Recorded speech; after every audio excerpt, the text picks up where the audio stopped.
Allez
Andrés, non.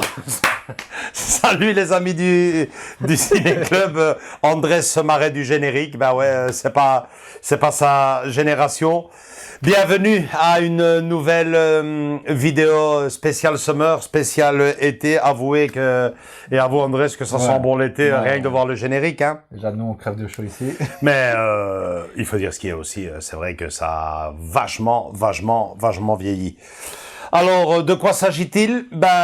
Aujourd'hui, on va vous parler d'une série, hein, qui l'aurait dit. Hein. Ça nous est arrivé 2-3 fois sur la chaîne. Oui. On avait dit qu'on le ferait jamais. Comme quoi, il faut, faut jamais dire jamais. Ouais, voilà, mais aussi, on a aussi parlé de C'est pas sorcier, c'est pas vraiment une série. Ouais, c'est vrai aussi. Et qui est top, hein. Ouais, et qui est top, c'est vrai. Ceux qui l'ont raté, vous avez une petite notification au-dessus. Je me souviens qu'à l'époque, on avait fait ça à la rentrée. Ouais, à la rentrée pour les enfants, c'est super chouette. C'était génial, ouais. Le coffret, il était beau, hein. Ici, il s'agit d'une série, c'est vrai, mais une série, attention, comme je les aime, comme je dis toujours, une série qui commence et qui termine, une série en une seule saison, une série en 19 épisodes de 55 minutes chacun. Et figurez-vous, une série espagnole qui n'existe pas en support physique français. Donc, si vous avez des infos, mettez-les nous en bas, hein, on sait jamais. Ouais, on sait jamais, effectivement. Ouais. Mais bon, moi, de ce que je sais, une série que si vous êtes de ma génération, si vous êtes espagnol, forcément, vous reconnaîtrez directement, ça c'est sûr et certain, et vous allez vous manger la vidéo jusqu'au bout. Sinon, il y en a certains qui ont peut-être beaucoup de mémoire et qui l'ont connu, qui l'ont vu, et en français. Je vais en revenir là-dessus. Mais bon, pour parler de cette série, il est indispensable pour moi de revenir un peu, mais vraiment très légèrement sur l'histoire de l'Espagne, parce que il en est question quand même, l'air de rien, dans cette série qui cache vachement de sentiments et d'anecdotes. C'est une série espagnole, donc quand on parle de l'Espagne, à l'époque, il faut se dire que c'est une série qui a été tournée entre 1979 et 1980 et qui est sortie pour la première fois en Espagne entre 1981 et 1982. L'histoire de l'Espagne, vous la connaissez, hein, en 1980, enfin, vous la connaissez, normalement vous la connaissez pas, mais d'où le fait de parler un petit bout d'histoire. Ouais. L'Espagne en 1980-82, bon ben pour vous donner une petite idée, elle n'était même pas encore dans la communauté européenne, elle n'était pas au Parlement européen, elle faisait pas partie des 12 de l'époque. Ouais. Elle était rentrée, si mes souvenirs sont bons, en 85 ou 86 avec la Grèce, si mes souvenirs sont bons. Et bon ben voilà, ben l'histoire de l'Espagne jusque là, ben qu'est-ce que c'est? Ben c'est 1936-1939, la guerre civile. En 1975, bah forcément, au bout de cette guerre civile, bah, le régime franquiste qui s'établit en 1975, la mort du dictateur Franco, et finalement en 1977, la démocratie espagnole qui arrive enfin au pays, libertad. Il était temps. Querida libertad. Et puis voilà, en 1981, cette série espagnole qui a chamboulé tout le monde. Franchement, elle a chamboulé tout le monde. Il y a rien de spécial dans cette série. Pour vous donner une petite idée, ça pourrait, j'ai bien dit, ressembler au Club des Cinq ou au Goonies, mais ce n'est pas vraiment ça. Ne vous attendez pas dans cette série-là à voir un bateau pirate. Exactement, ou à faire des découvertes et des grands voyages. Non, rien de tout ça. Pas d'enquête non plus comme dans le Club des Cinq. C'est juste 7 gamins, 7 si mes souvenirs sont bons, de 8 ans pour le plus petit, à 15 ans, 16 ans pour le plus grand. Ils sont à 7, 2 petits-enfants, 5 garçons et 2 filles. Et c'est tout simple. Les vacances, ça, je suis sûr que vous connaissez, que vous soyez français, belge, la Costa del Sol, Malaga. Il y a un beau petit coin là-bas, tout près de Malaga, qui s'appelle Nerja, avec l'accent. N-E-R-J-A, superbe, le balcon d'Europe. Vous voyez des photos ici à côté. Et bon, ben voilà, c'est là qu'a été tournée la série. Et bon, ben, qu'est-ce qu'elle raconte? Ben, 7 petits enfants, comme j'ai dit, entre 8 ans et 17 ans, qui vont passer leurs vacances. Ben, l'histoire, André, c'est, chers amis, rien de très spécial, hein. C'est 7 enfants qui passent des vacances là-bas dans le coin. Ils se rencontreront. Au début, il n'y en a aucun d'eux qui se connaissent, sauf Béatrice et le plus petit des garçons qui sont frères et sœurs. Les autres feront connaissance pendant cet été-là. Il y en a un qui habite là-bas, lui, justement. Tout le reste se rencontreront, leurs parents aussi. Okay. Il y a 2 rencontres très spéciales pour ces enfants-là. C'est la rencontre avec 2 adultes. Une femme et un homme. La femme, une femme artiste peintre qui est là-bas en vacances. Et l'homme, lui, il porte quasiment tout le poids de la série. Un pêcheur à la retraite qui vit encore dans son bateau qui est accosté au bord de la mer. Et donc voilà, toutes ces vacances passeront de confidences avec les adultes. Les adolescents prendront beaucoup plus de confiance et d'intimité avec leurs 2 nouveaux amis adultes qu'avec leurs propres parents.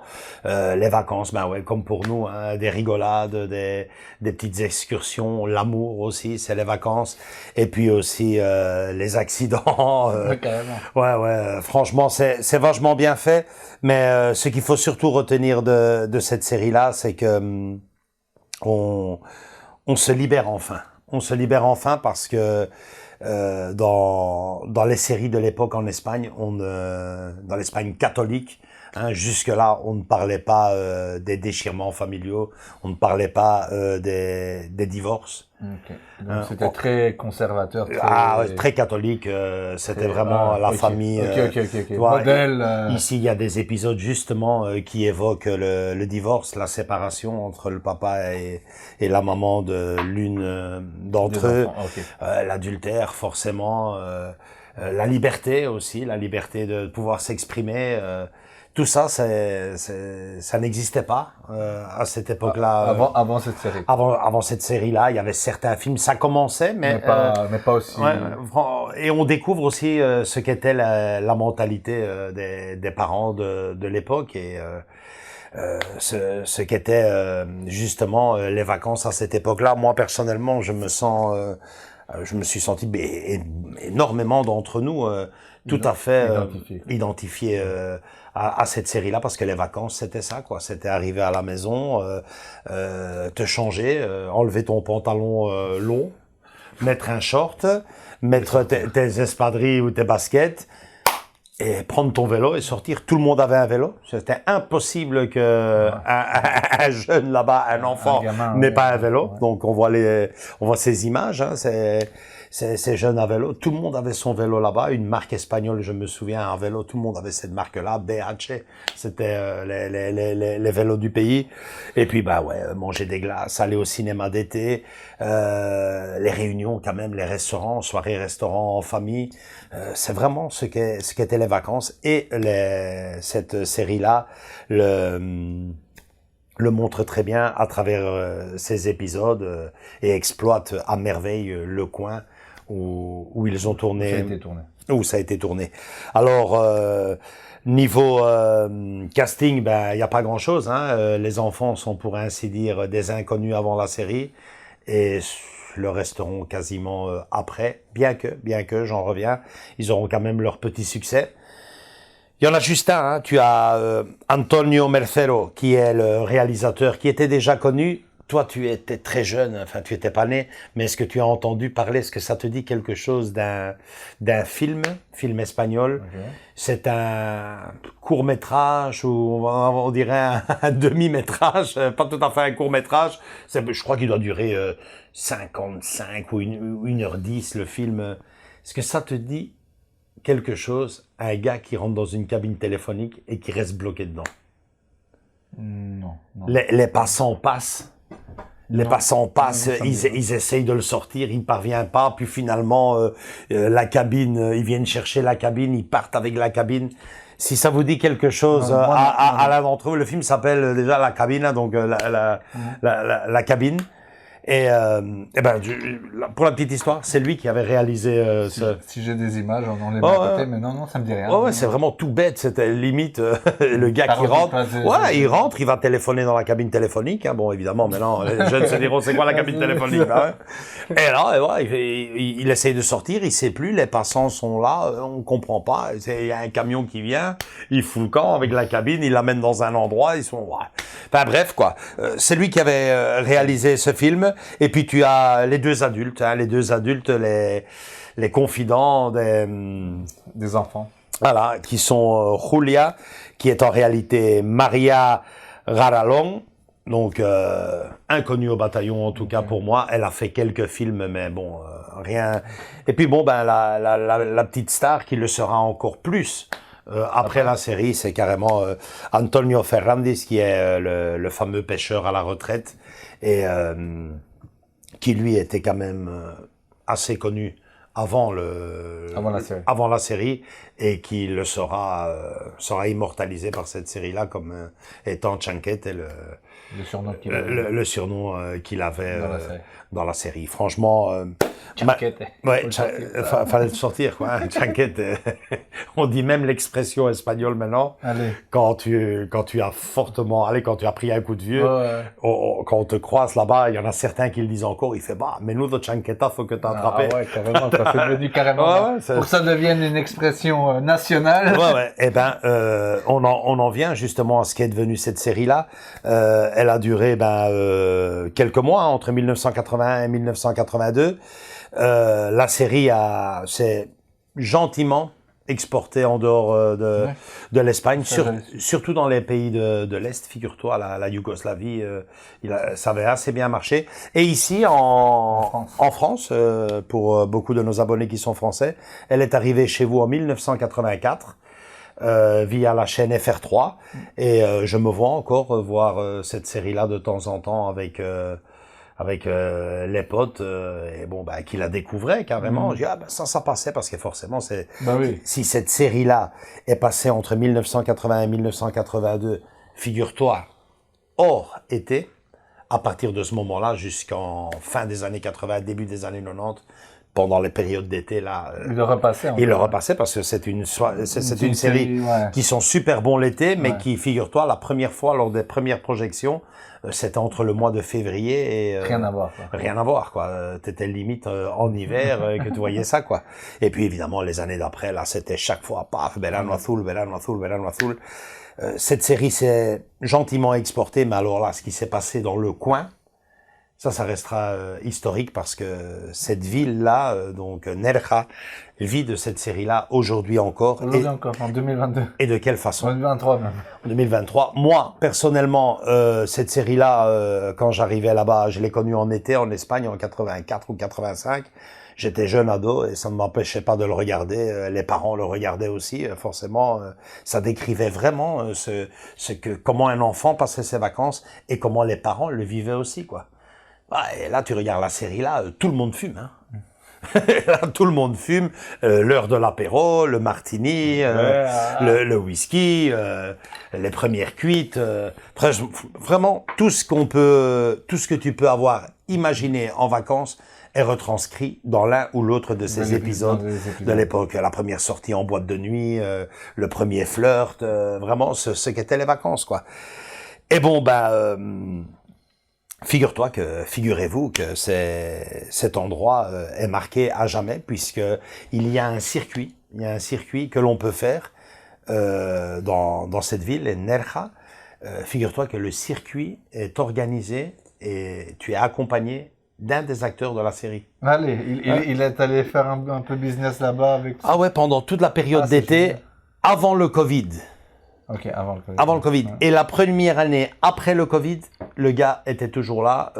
Toujours d'actualité. Ouais, tu fais vraiment le circuit et bon, un peu comme quand j'ai été à Almeria. Il dit voilà, notre premier épisode se joue ici, voilà, le balcon d'Europe. Hein, tu peux laisser les photos, là, tu le vois. C'est là qu'on fait la première rencontre. Ici, il y a eu ça. Et le gars te raconte des anecdotes. À la fin, il te fait une dédicace, il te fait un autographe.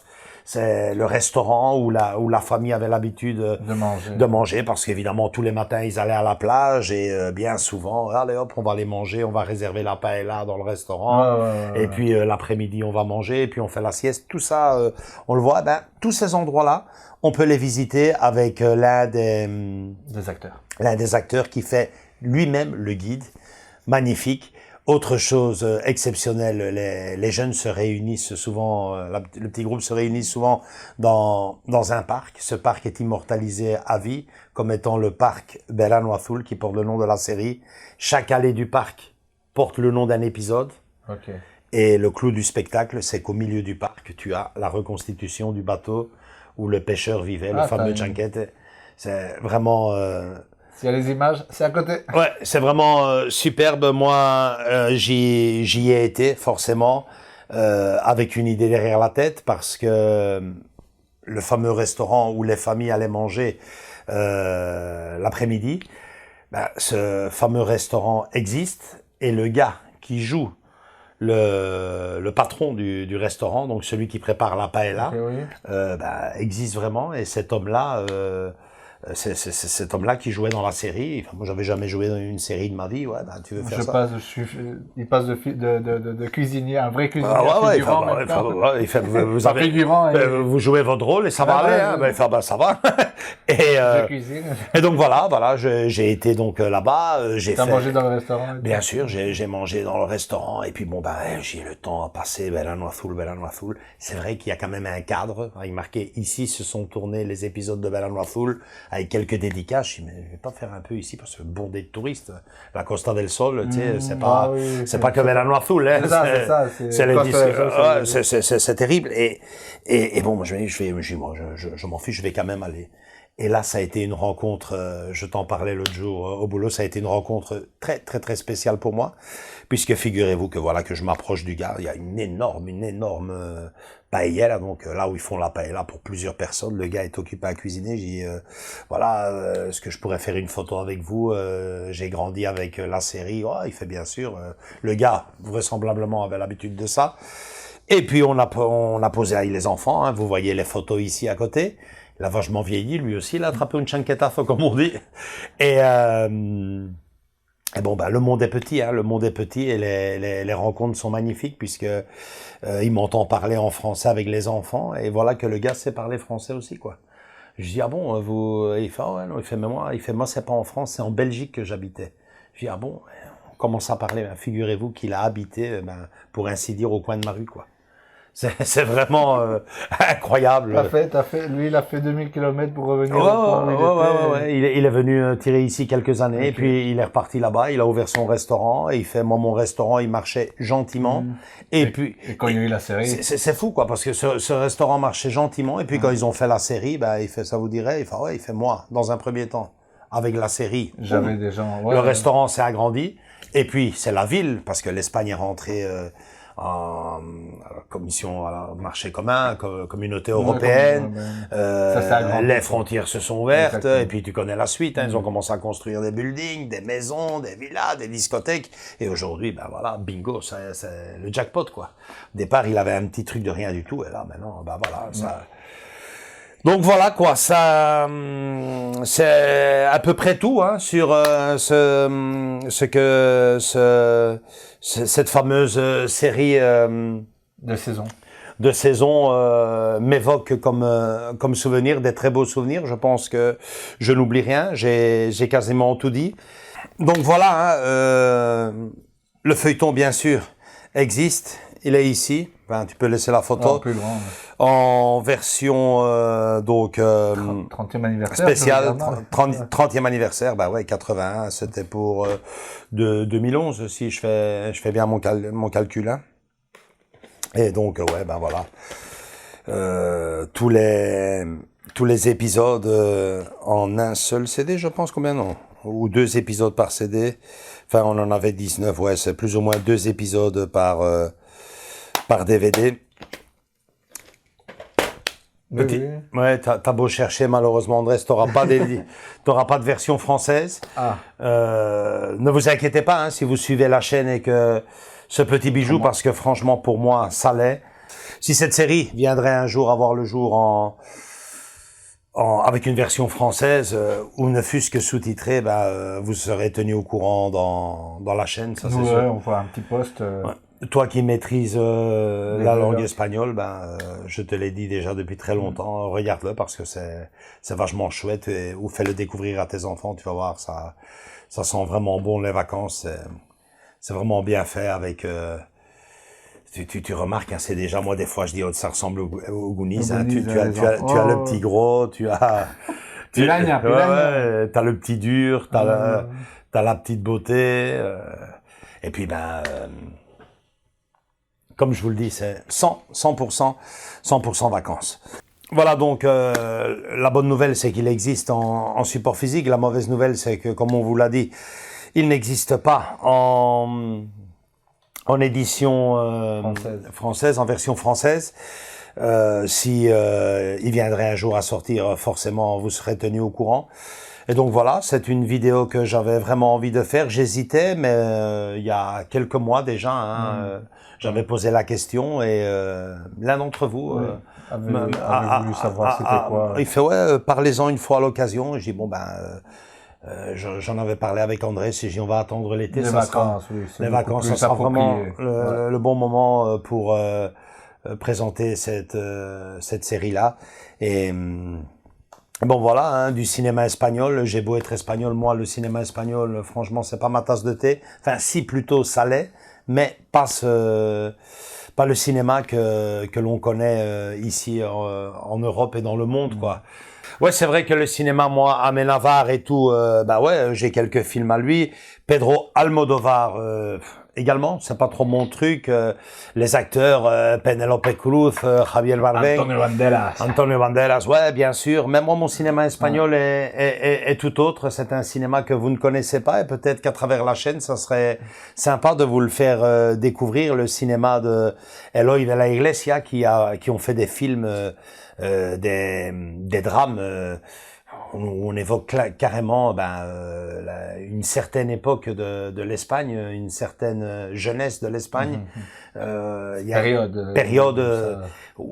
a des films qui évoquent le thème de la drogue comme aucun film jusqu'à présent, en tout cas moi de ce que j'ai vu, n'ont évoqué le thème de la drogue d'une façon aussi claire et forte que cet homme-là nous l'ont montré. Il y a des comédies espagnoles que j'ai découvert via mes parents et que j'adore revoir. Ce sont des comédies qui datent des années 60 et Andrés Rigollet aussi, bien sûr. Les nouvelles comédies avec notre agent secret national, Torrente, ça c'est un tout autre cinéma. On vous en parlera si dans les commentaires vous êtes intéressé. C'est une caricature une caricature espagnole de ce qu'est, mais vraiment une caricature vraiment very. Et le pire, c'est que là-bas, ça a marché. Après, ici, on ne connaît pas. Est-ce que ça marcherait? Ça s'entend pas. Non, moi, j'ai jamais entendu parler que ce soit les amis. Moi, je connais, tu sais. Pourtant, l'Espagne est un grand pays et je veux dire, des films qui ont super bien marché comme ça. Et ici, non, ça n'a pas réussi à passer les frontières pour ça. Oui. Ça oui. Parce que je sais, si je me rappelle bien, pendant mes recherches, on avait fait une vidéo, je pense, où j'ai fait des recherches. Et si j'ai trouvé la bande-annonce en VF, on vous la mettra là. Ouais. Ça oui. Voilà, moi personnellement, je suis ravi d'avoir fait cette vidéo parce que le but ici dans la chaîne, c'est de partager mes grands moments cinéma et ça a beau être une série, ça en fait partie. Ça a été une série espagnole qui a fait pleurer et rire toute l'Espagne le temps d'un été à l'heure de la sieste. C'est vraiment un très très grand souvenir que on se devait de vous faire partager. Si vous avez aimé cette vidéo, likez, venez nous rejoindre dans nos différents réseaux sociaux, Facebook et Instagram. Abonnez-vous, mais surtout, laissez-nous un commentaire parce que je suis curieux de savoir si c'est le genre de truc qui vous intéresse.